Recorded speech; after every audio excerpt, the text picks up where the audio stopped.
When I Was Puerto Rican by Esmeralda Santiago. The story so far.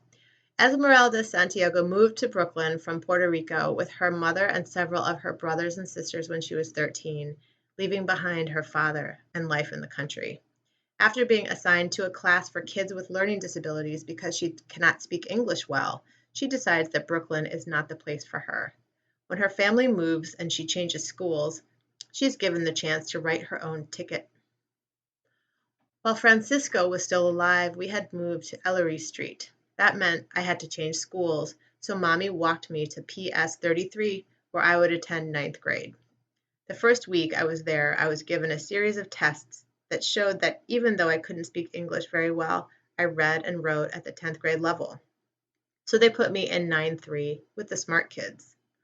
One morning, Mr. Barone, a guidance counselor, called me to his office. He was short, with a big head, and large hazel eyes under shapely eyebrows. His nose was long and round at the tip. He dressed in browns and yellows and often perched his tortoiseshell glasses on his forehead, as if he had another set of eyes up there. So, he pushed his glasses up. What do you want to be when you grow up? I don't know. He shuffled through some papers. Let's see here. You're 14, is that right? Yes, sir. And you've never thought about what you want to be? When I was very young, I wanted to be a jibara. When I was older, I wanted to be a cartographer, then a topographer. But since we'd come to Brooklyn, I'd not thought about the future much. No, sir. He pulled his glasses down to where they belonged and shuffled through the papers again. Do you have any hobbies? I didn't know what he meant. Hobbies, hobbies! He flailed his hands as if he were juggling. Things you like to do after school. Ah, yes. I tried to imagine what I did at home that might qualify as a hobby. I like to read. He seemed disappointed. Yes, we know that about you. He pulled out a paper and stared at it. One of the tests we gave you was an aptitude test. It tells us what kind of things you might be good at. The tests show that you would be good at helping people. Do you like to help people? I was afraid to contradict the tests. Yes, sir. There's a high school we can send you to where you can study biology and chemistry, which will prepare you for a career in nursing. I screwed up my face. He consulted the papers again. You would also do well in communications, teaching maybe. I remembered Miss Brown standing in front of a classroom full of rowdy teenagers, some of them taller than she was. I don't like to teach. Mr. Barone pushed his glasses up again and leaned over the stack of papers on his desk. Why don't you think about it and get back to me, he said, closing the folder with my name across the top. He put his hand flat on it as if squeezing something out. You're a smart girl, Esmeralda. Let's try to get you into an academic school so that you have a shot at college. On the way home, I walked with another new ninth grader, Yolanda. She had been in New York for 3 years, but knew as little English as I did. We spoke in Spanglish, a combination of English and Spanish in which we hopped from one language to the other, depending on which word came first. Te preguntó el Mr. Barone, lo que quieres hacer when you grow up? I asked. Sí, pero I didn't know. ¿Y tú? Yo tampoco. He said que I like to help people, pero, a mí no gusta mucho la gente. When she heard me say that I didn't like people much, Yolanda looked at me from the corner of her eye, waiting to become the exception. By the time I said it, she had dashed up the stairs of her building. She didn't wave as she ducked in, and the next day she wasn't friendly. I walked around the rest of the day in embarrassed isolation, knowing that somehow I'd given myself away to the only friend I'd made at junior high school 33. I had to either take back my words or live with the consequences of stating what was becoming the truth. I'd never said that to anyone, not even to myself. It was an added weight, but I wasn't about to trade it for companionship. A few days later, Mr. Barone called me back into his office. Well? Tiny green flecks burned around the black pupils of his hazel eyes. The night before, Mommy had called us into the living room. On the television, 50 of America's most beautiful girls paraded in ruffled tulle dresses before a tinsel waterfall.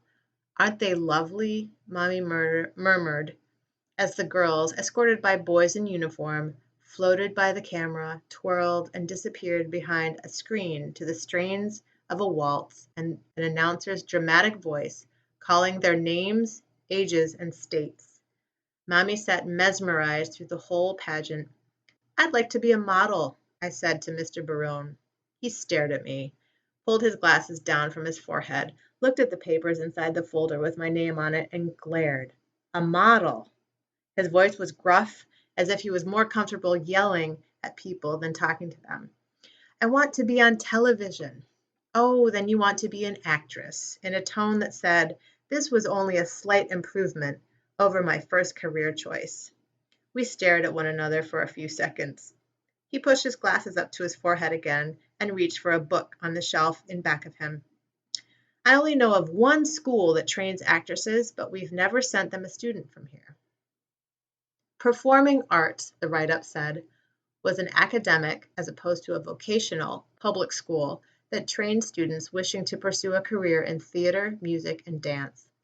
It says here that you have to audition. He stood up and held the book closer to the faint gray light coming through the narrow window high on his wall. "Have you ever performed in front of an audience?"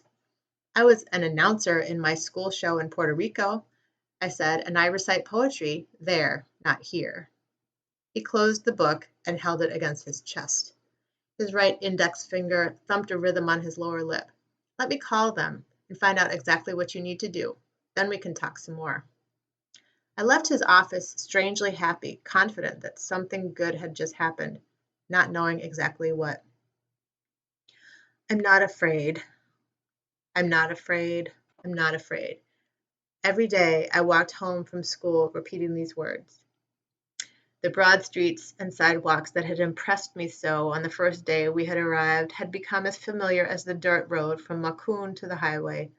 Only my curiosity about the people who lived behind these walls ended where the facades of the buildings opened into dark hallways or locked doors. Nothing good, I imagined, could be happening inside if so many locks had to be breached to go in or step out.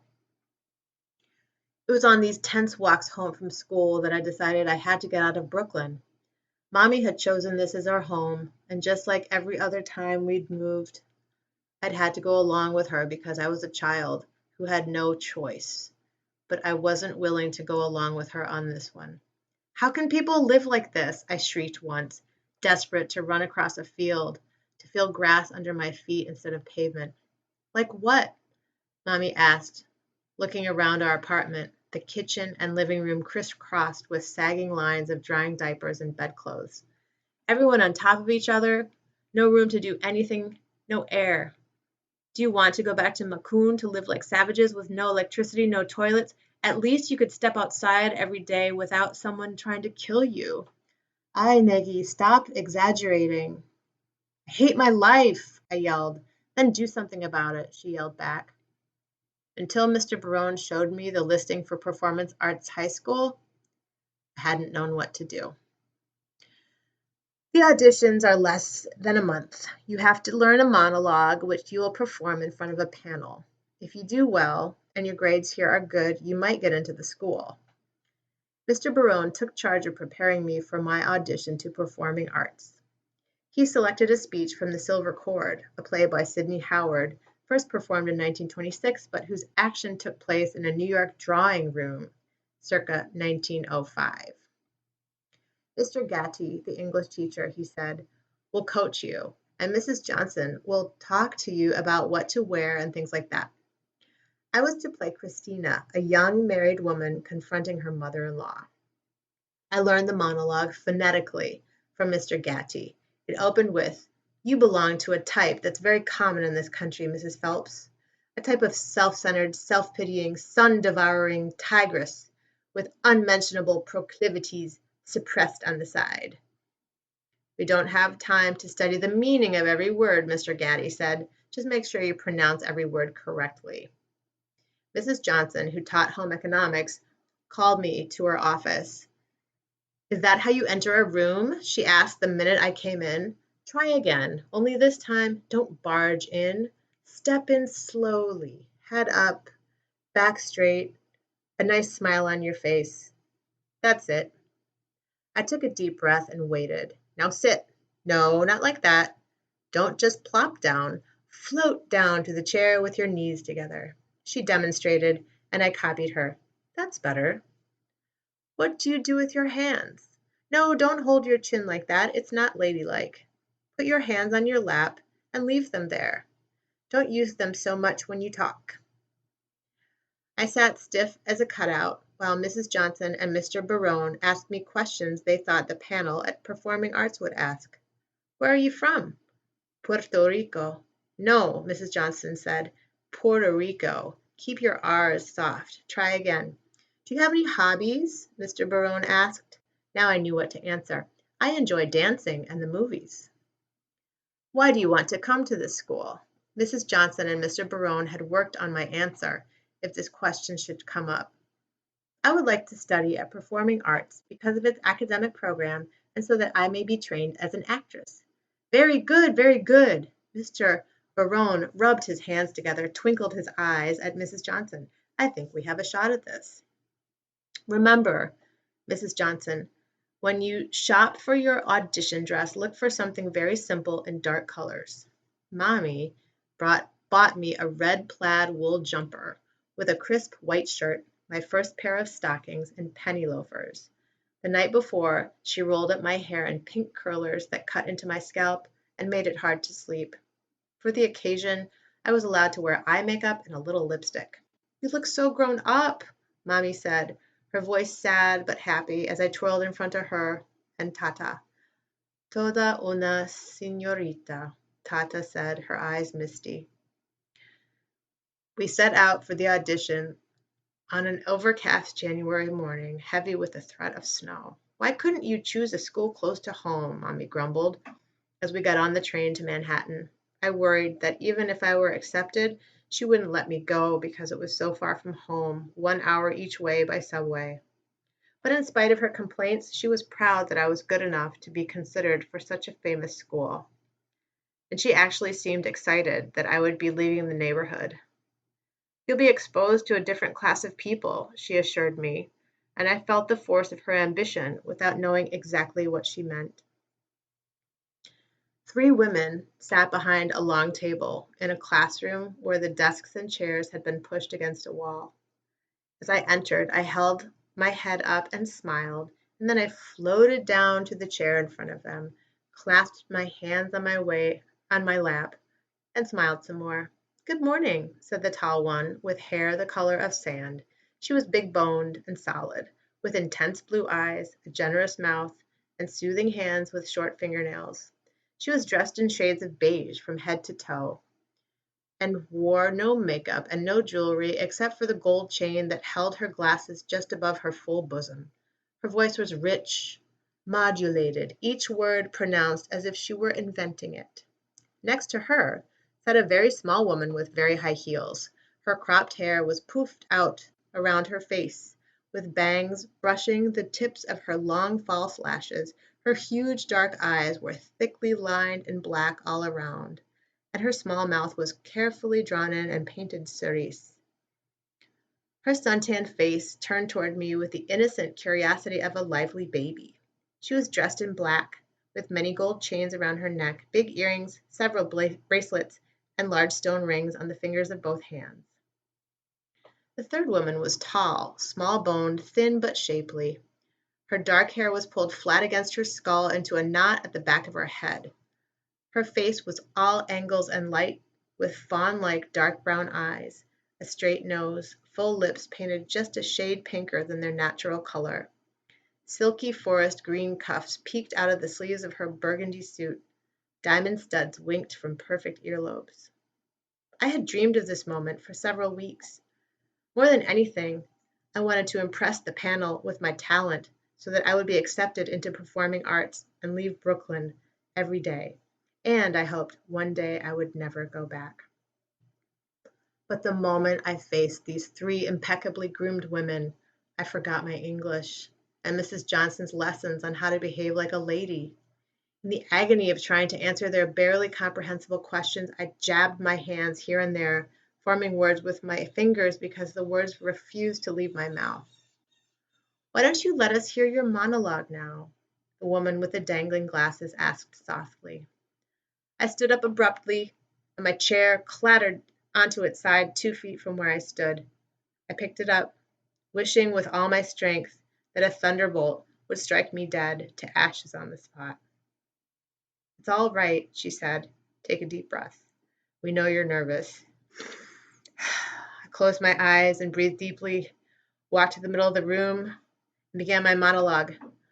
"You belong to a type that's very common in this country, Mrs. Phelps, a type of self-centered red self-pity in son, the boring tigress with unmentionable proclivities on the side." In spite of Mr. Gaddy's reminders that I should speak slowly and enunciate every word, even though I didn't understand it, I recited my 3-minute monologue in 1 minute flat. The small woman's long lashes seemed to have grown with amazement. The elegant woman's serene face twitched with controlled laughter. The tall one dressed in beige smiled sweetly. "Thank you, dear," she said. Could you wait outside for a few moments?" I resisted the urge to curtsy. The long hallway had narrow wainscoting halfway up to the high ceiling.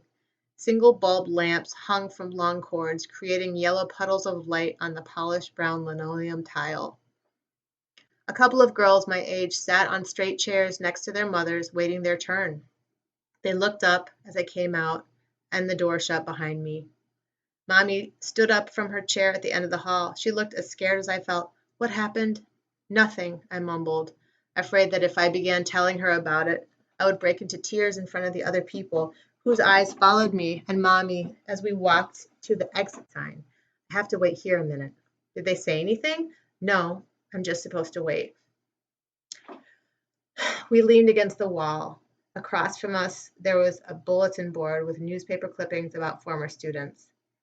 On the ragged edge, a neat person had written in blue ink, "P.A." and the year the actor, dancer, or musician had graduated. I closed my eyes and tried to picture myself on that bulletin board with PA 66 across the top. The door at the end of the hall opened, and the woman in beige poked her head out. "Esmeralda?" Here." I raised my hand. She led me into the room. There was another girl in there whom she introduced as Bonnie, a junior at the school. "Do you know what a pantomime is?" the woman asked. I nodded. "You and Bonnie are sisters decorating a Christmas tree." Bonnie looked a lot like Juanita Marin, whom I had last seen in Macon 4 years earlier.